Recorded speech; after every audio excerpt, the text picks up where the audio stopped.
Boa noite. O último monarca que reinou em Portugal morreu exilado em Londres há 65 anos.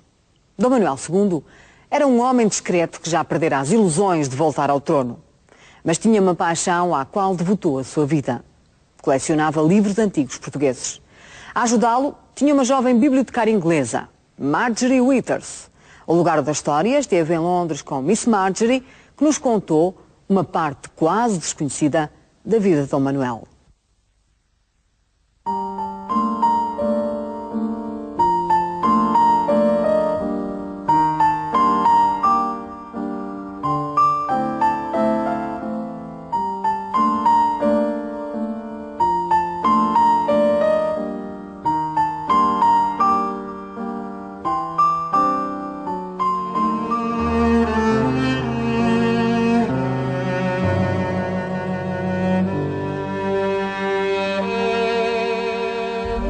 Londres foi o exílio do último rei português. A Catedral de Westminster, o local onde se celebraram as cerimónias fúnebres quando Dom Manuel II morreu em 1932.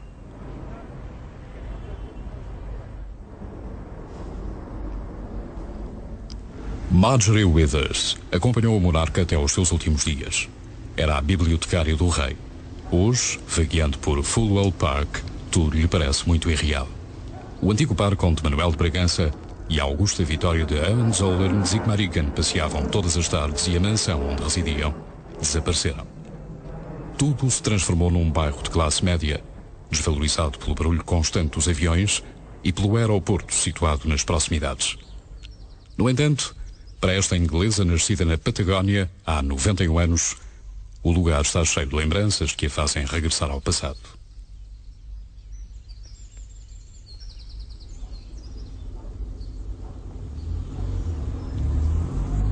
Depois da morte do rei, a rainha desfez-se da casa e da propriedade, porque tudo isto a entristecia. Regressou ao seu castelo alemão. Nasceu então aqui uma zona habitacional que manteve nos nomes a lembrança do lugar que foi outrora. Rua Manuel.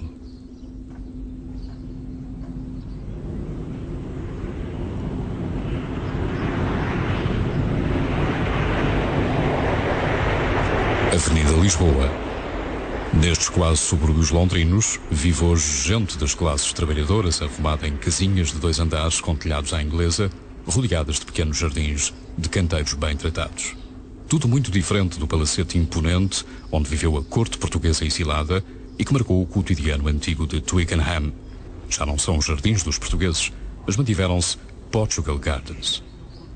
Marjorie desorienta-se um pouco, mas refaz-se e retoma o passo à procura dos cantos conhecidos. Depois do almoço, Dom Manuel ia apanhar gravetos no parque ou dar um passeio com a rainha. Regressavam então, ele para os seus livros e a Augusta Vitória para as plantas e os arranjos de flores que lhe enchiam as tardes melancólicas de rainha sem reino. Quando Marjorie chegou a esta casa, tremia como varas verdes. Nem conseguiu servir com eficiência uma chávena de chá ao rei. Mas Dom Manuel era tolerante e ignorou a inabilidade.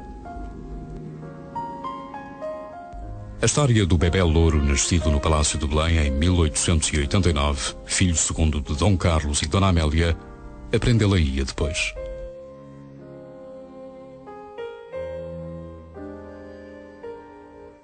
Manuel de Bragança não estava destinado ao trono, mas a vida pregou-lhe uma partida. Levou-lhe o pai e o irmão no mesmo dia. 1 de fevereiro de 1908, Terreiro do Paço. Nunca havia de esquecer.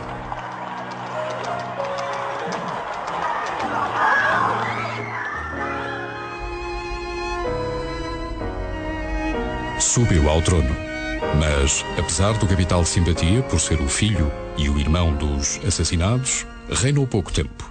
A República estava a caminho, nada a deteria, nem um rei simpático.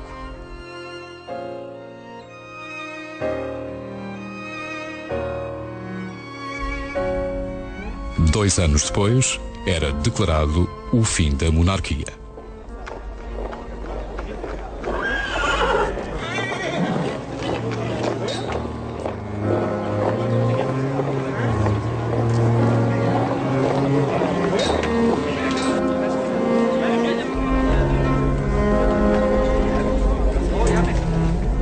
O iate real aguardava os Braganças ao largo da Ericeira com destino a Gibraltar. O navio preferido de Dom Carlos levou então 2 rainhas e um rei para o exílio.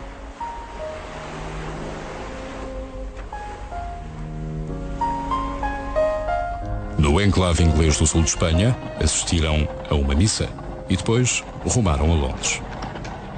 Pouco tempo antes da queda da monarquia, Dom Manuel havia estado na capital britânica em visita oficial.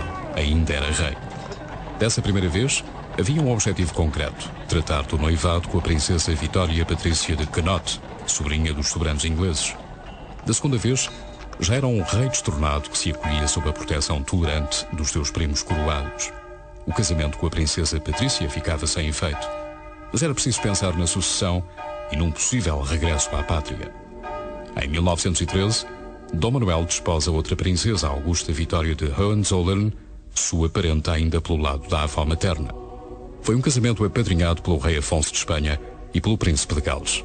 Realizou-se no castelo de Sigmaringen. Os monárquicos portugueses rejubilaram e mandaram prendas de casamento. Uma dessas prendas, uma caravela de tojo para faqueiro feita em ouro, prata e pedras preciosas, quase se perdeu pelo caminho. Ficou retida vários dias na alfândega de Lisboa, perdida numa teia de burocracias. Finalmente, desembaraçada das formalidades, a caravela fez-se ao mar. Dom Manuel gostava muito deste presente que lhe lembrava o período dourado da história portuguesa, os descobrimentos. Depois de ter estado exposta na Sala Nobre de Fulwell House, a caravela regressou a Portugal no espólio de Dom Manuel, destinado a Vila Viçosa.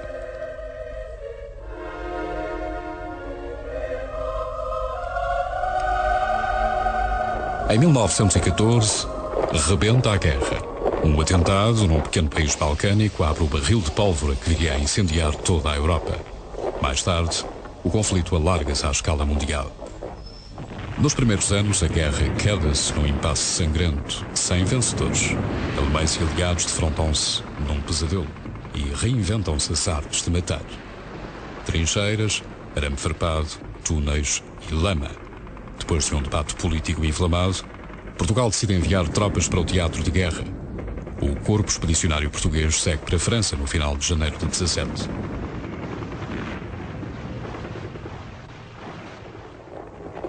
Logo no início do conflito, Dom Manuel oferece os seus préstimos à Cruz Vermelha Britânica. Participou ativamente no apoio aos feridos de guerra, visitando hospitais, mostrando assim o seu alinhamento com a causa dos aliados.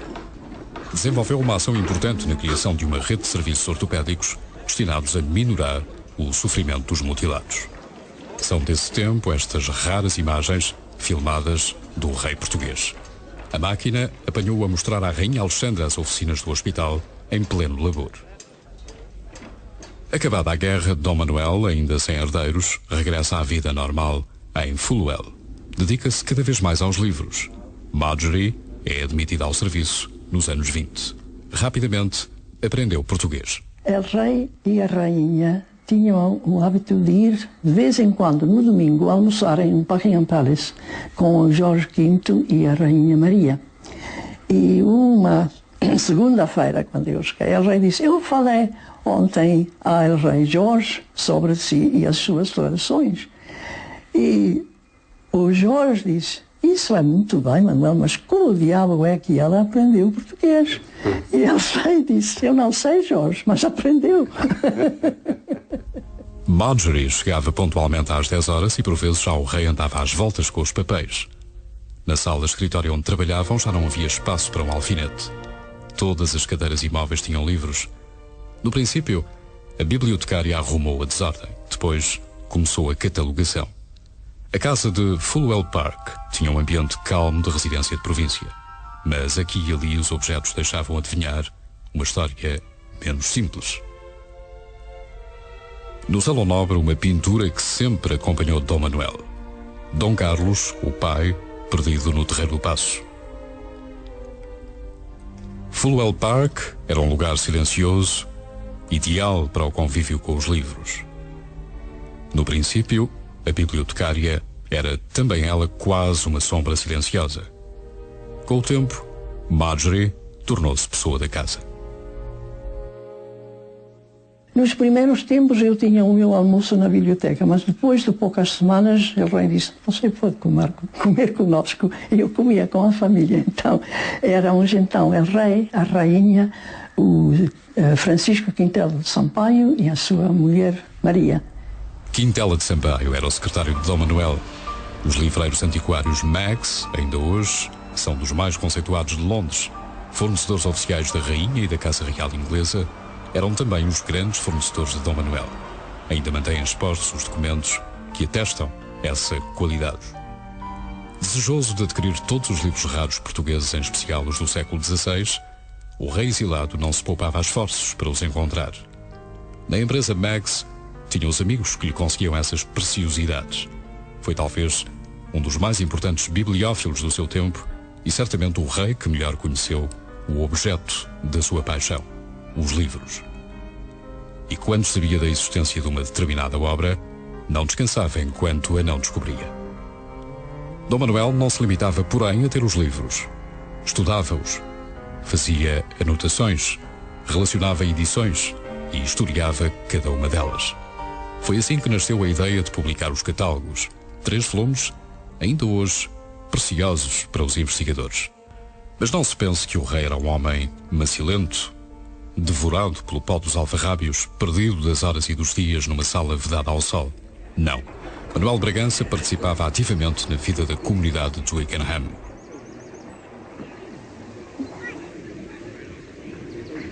Tomava parte nos acontecimentos locais e era figura imprescindível em festas e inaugurações. E tinha fama de ser um homem de bom conselho escutado por quem lhe pedia opiniões.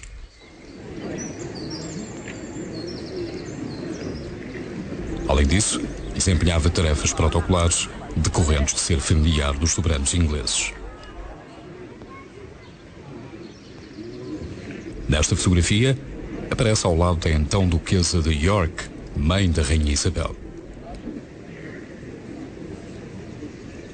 Dom Manuel herdou do pai o gosto pelo desporto e pelos espaços abertos. Era um sportsman com uma grande predileção pelo ténis, gosto que partilhava com Marjorie. Um sábado, chegou à nossa casa o seu lindo Rolls Royce, com a rei em flannels, branco, tudo muito bem vestido, e fomos ao nosso clube, ao meu clube. E eu, naturalmente, tinha arreglado com os melhores jogadores para jogar contra nós. E eu estava tão nervosa que não podia fazer nada. As balas iam de todos os lados e o rei dizia, Miss Withers, you are wild. E, naturalmente, o rei queria ganhar, porque era habituado, era natural. E ele, então, andava de um lado ao outro e eu não sabia onde me pôr, porque ele tomava tudo. Era o dia mais desagradável da minha vida. Um horror. E finalmente? Finalmente. Terminou em bem? Finalmente terminou. Deixaram-no ganhar ou ganhou por mérito? Ele ganhou, ele conseguiu, porque ele era muito bom jogador. Mas era um grande handicap estar a jogar comigo. Aos domingos e dias santos, a família real portuguesa podia ser sempre encontrada à hora da missa em St. James, Twickenham. Ainda hoje, a igreja é um lugar de referência para os imigrantes portugueses que moram nas imediações. Mas talvez nem sequer saibam que Dom Manuel e a rainha eram paroquianos assíduos. No passado, o casal régio era uma atração em St. James, que ainda hoje ostenta as armas portuguesas nos vitrais.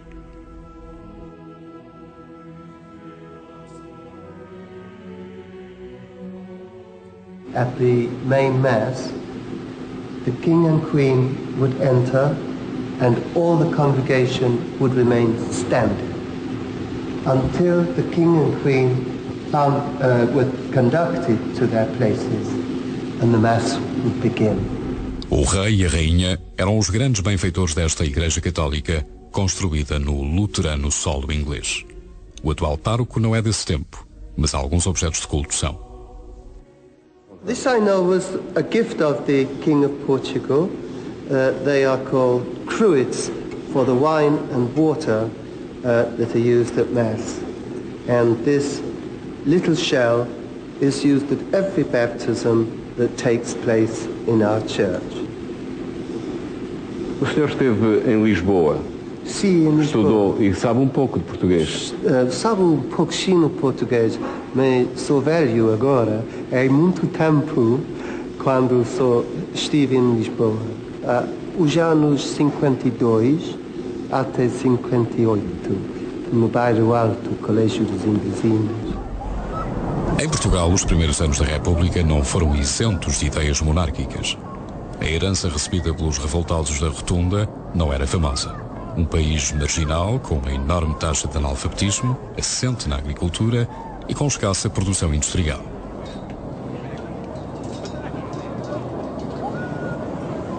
Portugal era uma terra dividida entre a cidade e os campos, entre o Terreiro do Paço e a província, entre os proprietários de tudo e os trabalhadores à jornada. Nas aldeias, a miséria impelia os homens para a miragem das cidades à procura de um qualquer trabalho. Acabavam por engrossar a massa dos desesperados.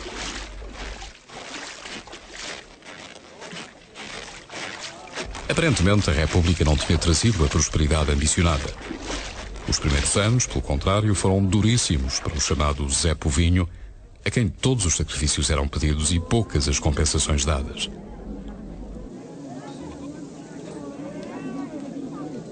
Em vésperas de deflagrar a Primeira Guerra, a vida portuguesa não se apresentava brilhante. A situação económica era instável, registavam-se fugas de capitais, nas ruas, as greves sucediam-se, os políticos não se entendiam. Voltava-se a um clima de conspiratas e arranjismos de café que punham em dúvida o rumo que o país estava a levar. Mais tarde, este clima de instabilidade continuada abriria caminho ao golpe militar de 26 de maio e à ditadura. Nos primeiros anos da República, a monarquia espreitava à janela. Tinha seguidores e gente que trabalhava a favor da restauração. Foram várias as tentativas de levantamentos monárquicos, todas elas destinadas ao fracasso. Os conspiradores, alguns sediados em Espanha, contavam com os laços de sangue e a afinidade de regime com os espanhóis. Mas a República Portuguesa era menos vulnerável do que se supunha. Os esperados apoios não vinham e, dentro das fileiras da própria causa monárquica, as fações não se entendiam. Os integralistas chegavam a acusar Dom Manuel de não estar interessado no trono. O rei exilado aconselhava prudência e tentava, a custo, acalmar os exaltados. As atividades políticas e militares eram feitas pelos seus lugartenentes, pelo Paiva Couceiro, pelas pessoas que estavam verdadeiramente empenhadas no modo direto na ação prática. Mas sem dúvida alguma que ele era o chefe e era ele que conduzia e até fazia-se, nota-se nas cartas que nós temos, uma posição muito afirmativa no sentido que não se faça nada que não seja debaixo do seu controle. Dom Manuel não queria perder o controle da causa. Estava bem informado e muito empenhado na restauração da monarquia, ao contrário do que alguns pensavam. Provam-no os documentos descobertos numa casa onde viveu temporariamente nos primeiros tempos de Londres. Esses documentos, misturados com cartas pessoais, foram encontrados quando a casa em questão foi vendida e mandada derrubar. Os compradores descobriram os documentos perdidos, entre os quais as famosas cartas e outros papéis, atrás de uma cômoda. Incluíam um plano para restaurar a monarquia. O professor Sousa Rebelo fez um trabalho sobre o assunto que publicou na Revista de Estudos Portugueses.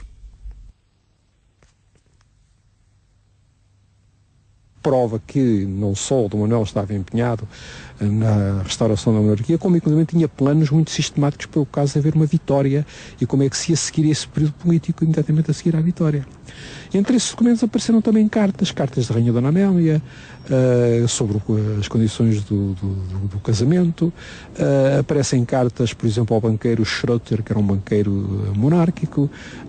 Aparecem cartas ao Aires de Ornelas, que são muito interessantes. E aparecem também estas cartas que há pouco referi, que são as cartas do Paiva Couceiro, ou as notas do Paiva Couceiro quanto à infiltração monárquica no norte de Portugal, não é? De maneira que tudo isso, esses documentos é que permitiram dar-nos uma visão da atividade e da participação, do empenhamento de Dom Manuel na restauração da monarquia no início da sua vinda aqui para a Inglaterra. Nesses primeiros tempos, talvez a Corte da Saudade estabelecida em Londres não fosse tão inócua quanto parecia. Dom Manuel sabia o que não devia esperar. Não podia contar, por exemplo, com o apoio explícito da coroa inglesa, nem com os favores dos primos espanhóis. Falava-se alguma vez de política no ambiente do rei? Bem, eu estava muito fora disso. Não, o rei não... Ele tinha contatos, naturalmente, muitos políticos e tais, mas eu não sabia nada disso. E ele não me contava. Não. Mas eles alimentavam a esperança de poder voltar ao poder? Eu não sei se já... Eu parece-me que nessa época já se tinha dado a pensar que não podia voltar. Mas então é provavelmente que ele tive essa ideia de fazer o catálogo dos seus livros porque sabia que o século XVI era o grande século dos portugueses e ele queria lembrar aos seus compatriotas a grandeza de Portugal e inspirá-los a uma grandeza moderna. A biblioteca que Dom Manuel II deixou é valiosíssima. Já o era quando o rei morreu há 65 anos. Inclui manuscritos e livros de várias épocas, incunábulos do século XV, tudo cuidadosamente preservado, porque nisso o rei fazia muita questão. Entre os exemplares mais importantes estão os que integram a coleção camoniana. Praticamente todas as edições de Os Lusíadas, até 1800, fazem parte desse conjunto sem preço.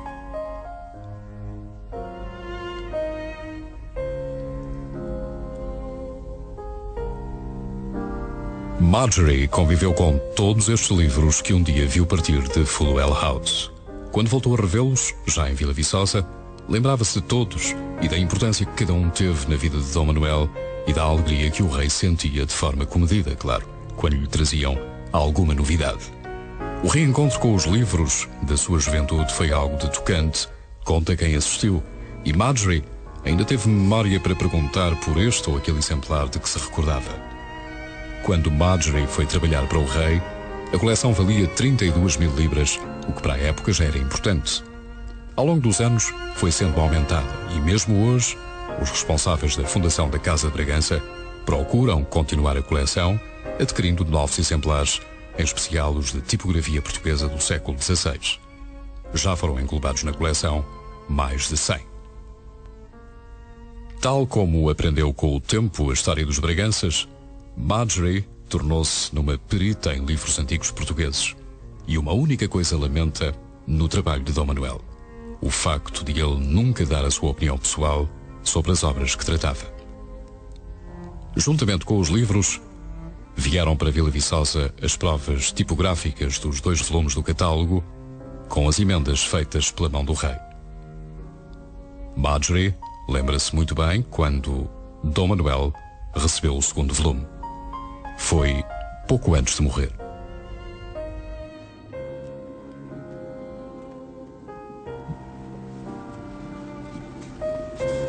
Agenda dos Santos Mártires.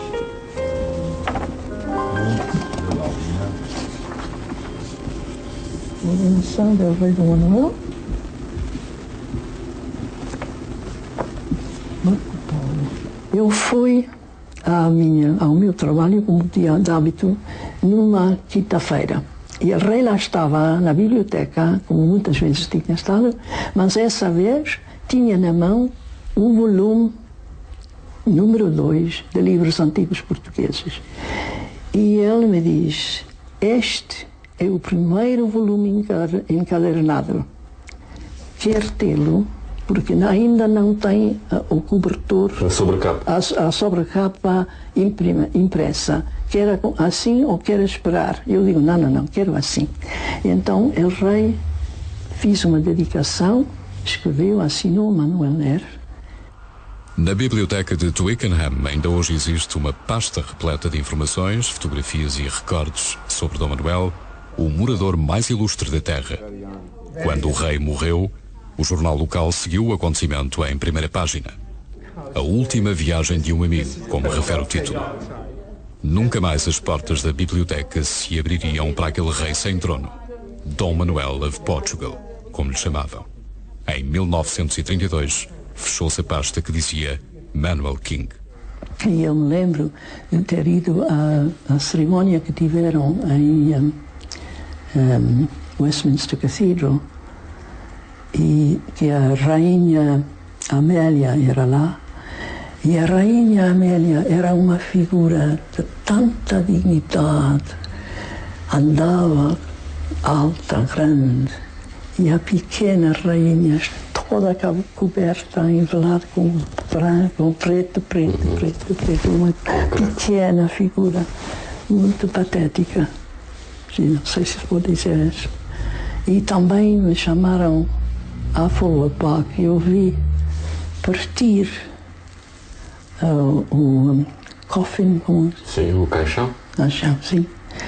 De lá, indo para chegar ao navio e voltar a Portugal. No final do mês de julho, o corpo de Dom Manuel II regressou a Portugal a bordo de um navio de guerra britânico. O governo português decretou exéquias nacionais. O cortejo passou pelo Terreiro do Paço, a caminho de São Vicente de Fora e do Panteão dos Bragança, onde já repousavam Dom Carlos e o príncipe Luís Filipe, e onde, alguns anos mais tarde, se juntaria Dona Amélia. Ao longo de todo o percurso, o féretro foi acompanhado por honras militares e pela curiosidade da população, já esquecida deste rei exilado.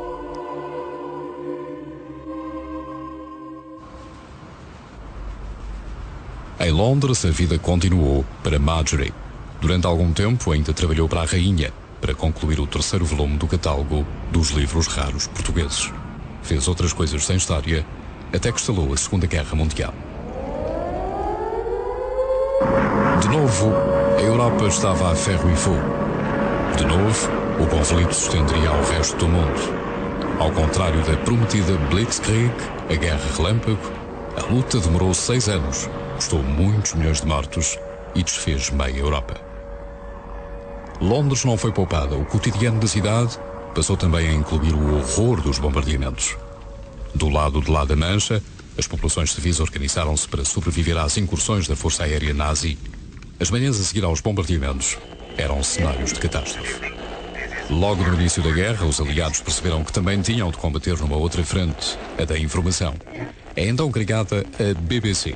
A necessidade de alguém que falasse português levou Marjorie à Bush House. É então que conhece o Fernando Peça. Havia uma recepção na BBC para o começo do serviço latino-americano e convidaram todos os embaixadores de Londres.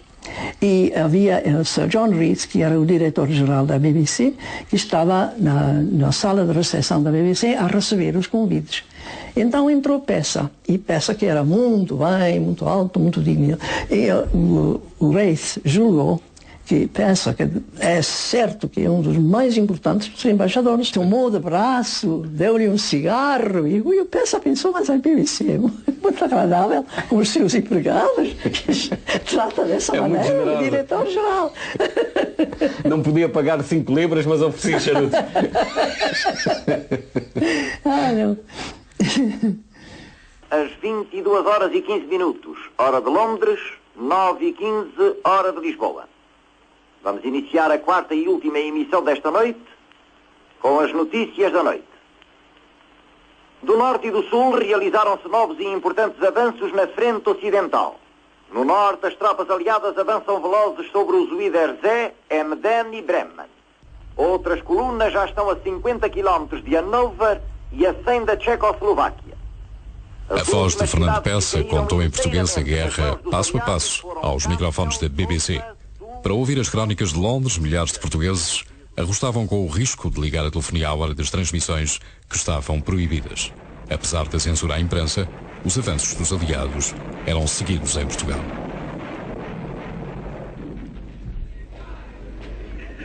Para Adolf Hitler, o cabo de guerra ambicioso e antissemita que em 1933 assumirá a chanceria alemã e que pretendia dominar o mundo, o fim estava próximo.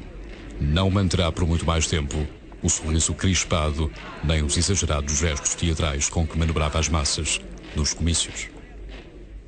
Em Londres, Fernando Peça continua a ser a voz da BBC em português e faz um arremedo do ditador nazi.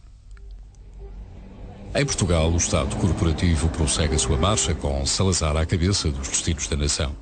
Oficialmente, a política é de neutralidade em relação aos blocos em guerra, mas os dirigentes nacionais não escondiam a secreta admiração que suscitavam os ventos soprados da Alemanha hitleriana e da Itália de Mussolini. A guerra está no auge e os portugueses aprendem as lições de Salazar. Deus, pátria e família.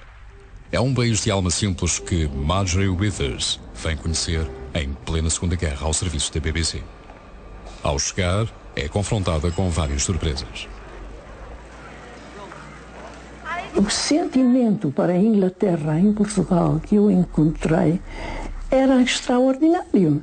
Porque a gente podia viajando. Eu fui a Estremoz a esperar um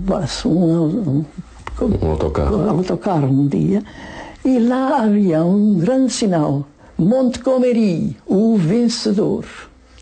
E quando eu viajava, todas as vezes que ia na província, encontrava gente que tinha fotografias da princesa Elizabeth, tinha fotografias da rei, tinham fotografias de Churchill, e ouviam a BBC, porque era proibido em Portugal ouvir emissões do estrangeiro, mas os portugueses eles não queriam isso e arreglavam coisas, ocasiões de ouvir, e ouviam todos os dias.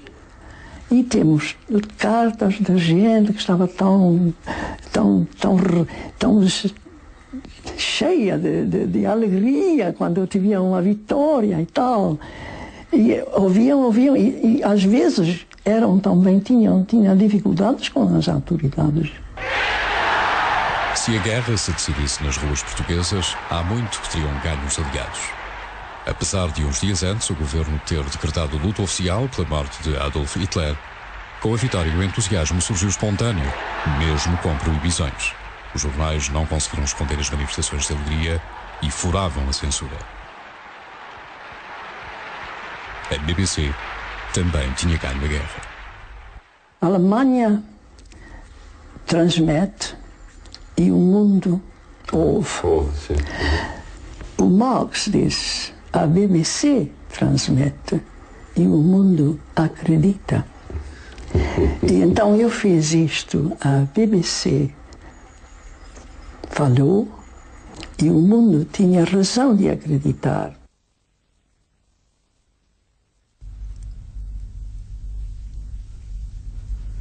Marjorie recebeu então uma visita inesperada. Uma delegação veio expressamente de Santarém convidar representantes dos países aliados para uma festa de celebração da vitória. Entramos em cortejo em Santarém e a gente, as janelas, todas, e com as coisas, como põem colchões fora e tal. E chegamos ao futebol, não sei, o salão do futebol, que era o mais grande que havia. Mas, enfim, veio o fim do jantar e tivemos as palestras. E eram em Santarém, nessa época, eram muito comunista. E liberdade era uma palavra que era muito popular. E falavam e começavam a falar e ficavam-se mais e mais entusiasmados e para nós era muito difícil, porque nós não podíamos mostrar-nos de um lado ou do outro. E enfim, eu disse ao nosso attaché, eu digo: então eu vou fazer agora a minha pequena palestra, que talvez será calmante, porque é muito simples. Então. E eu me pus de pé. E então a gente julgou que uma senhora de pé não pode ser, todos se puseram de pé. Então eu tinha que montar sobre a minha cadeira para fazer a minha pequena palestra. Mas não fez nenhuma diferença, porque isso era tudo mais liberdade. Não há volta de um homem. Uma liberdade que não chegou. Para distrair as atenções, o regime organizou uma manifestação espontânea para agradecer a Salazar ter livrado Portugal da guerra. Viva Portugal! A nação portuguesa, aqui representada em todas as suas atividades e organismos, vem afirmar-vos hoje a sua profunda gratidão, porque soubestes prever de longe as calamidades que ameaçavam o mundo. Em Londres, o entusiasmo era mais genuíno. À volta de Buckingham, os londrinos gritavam vivas ao seu rei e a Churchill, o herói do dia V. Depois de anos de sobressaltos, de corridas desenfreadas pelos abrigos subterrâneos, de olhares temerosos para os céus à espera de ouvir o silvo das bombas, os londrinos descontraíram-se. The war was over. a guerra terminara.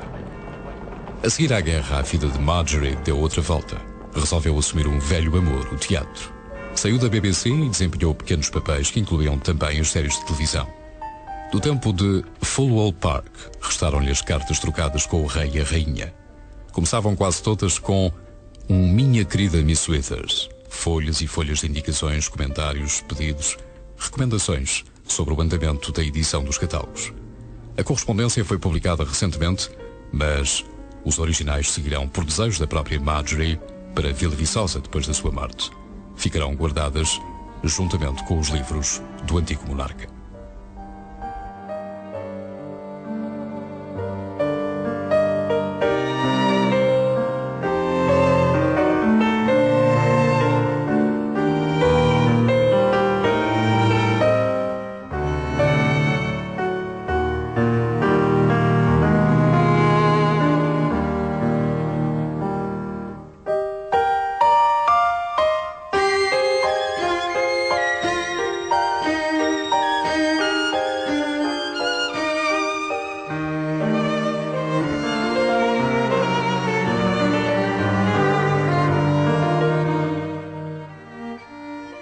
O rei tinha dito no seu testamento que queria que os livros fossem a Vila Viçosa, porque ele disse que isso era o seu palácio preferido e que é lá que ele queria que eles fiquem. O palácio favorito de Dom Manuel II não fica longe de Lisboa. Foi aqui que o rei Dom Carlos passou a última noite de vida. Era aqui que se refugiava quando a política da capital lhe pesava em demasia. Para os Braganças, este sempre foi um lugar especial ligado à história da família. Dom Manuel em traje de gala, em lugar de honra na Sala das Tapeçarias, a primeira que se visita.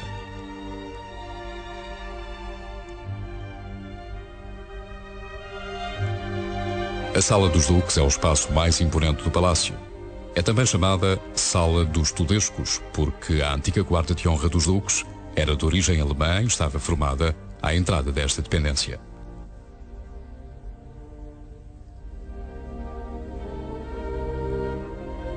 No teto estão os retratos a óleo dos duques de Bragança até ao rei Dom José, o 17º a usar o título mais importante do reino.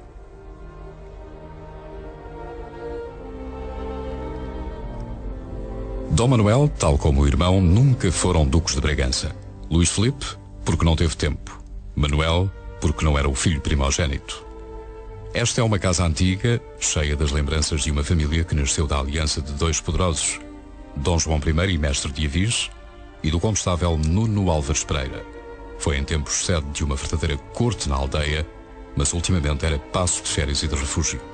Hoje é um dos museus mais visitados do país. O berço onde dormiram os últimos bebés reais nunca mais serviu. Também o vestidinho de rendas finas pertencente ao enxoval de Dom Manuel II deixou de fazer sentido. Como filho segundo, com menos exigências de protocolo, Dom Manuel mantinha uma relação mais próxima com a mãe, a sua queridíssima mãe, que a morte trágica do pai e do irmão ainda a aproximou mais. Dona Amélia estava destinada a ver partir todos os entes queridos, o marido, o filho mais velho e depois Dom Manuel. Sobreviveu a todos. Nos móveis e paredes da Vila Viçosa estão espalhadas as fotos de família a lembrar os tempos em que todos ainda eram felizes.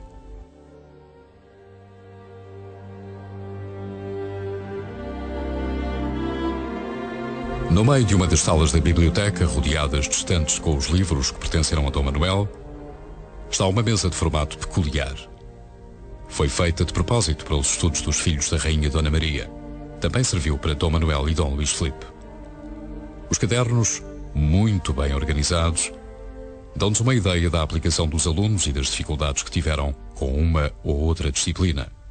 A escola seguia os meninos onde quer que se encontrassem e os cadernos mostram isso mesmo.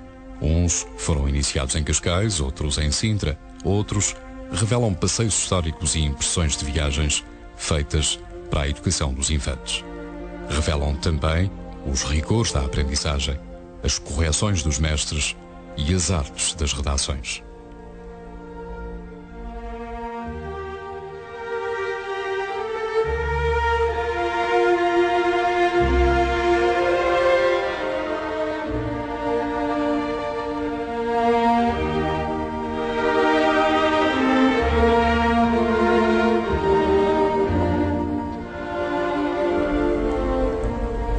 biblioteca de Fulwell House, à qual Marjorie dedicou uma parte da sua vida, veio parar a Vila Viçosa, tal como desejou Dom Manuel.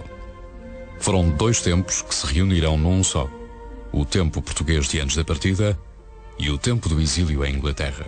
De certo modo, Vila Viçosa absorveu Fulwell House. De forma discreta, como sempre fez, Marjorie arrumou também um pouco as suas recordações do tempo que esteve ao serviço do rei de Portugal. As cartas foram publicadas e os originais seguirão depois o seu destino. Foram dos melhores anos da sua vida. Representaram a juventude, mas o tempo não parou e o passado é bom para se revisitar de vez em quando. Está muito distante de um lado, quando eu penso nos anos que têm passado, mas também está, eu tenho lembranças de coisas, não me lembro em detalhe, mas lembro-me de lá estar e lembro-me da atmosfera e da amizade que tive do rei e da rainha. Fulwell Park fica fora de mão. Quando trabalhava para o rei, Marjorie tinha de viajar de comboio e de autocarro para chegar ao emprego. Hoje já nada a chama a este lugar de histórias soterradas, onde um dia uma rapariguinha inglesa, que tremia como varas verdes, quase entornou o chá no colo de Sua Majestade El Rei.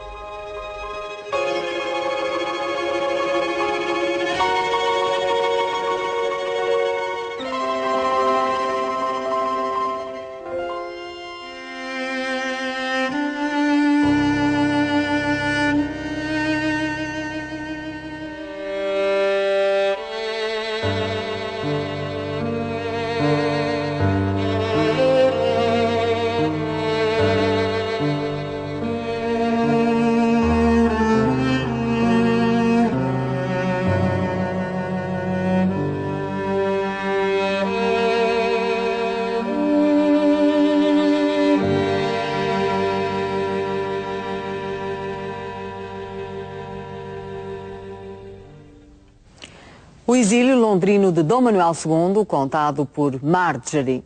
Nós voltamos no próximo ano. Até lá, desejamos-lhe umas boas entradas e um feliz ano de 98. Boa noite.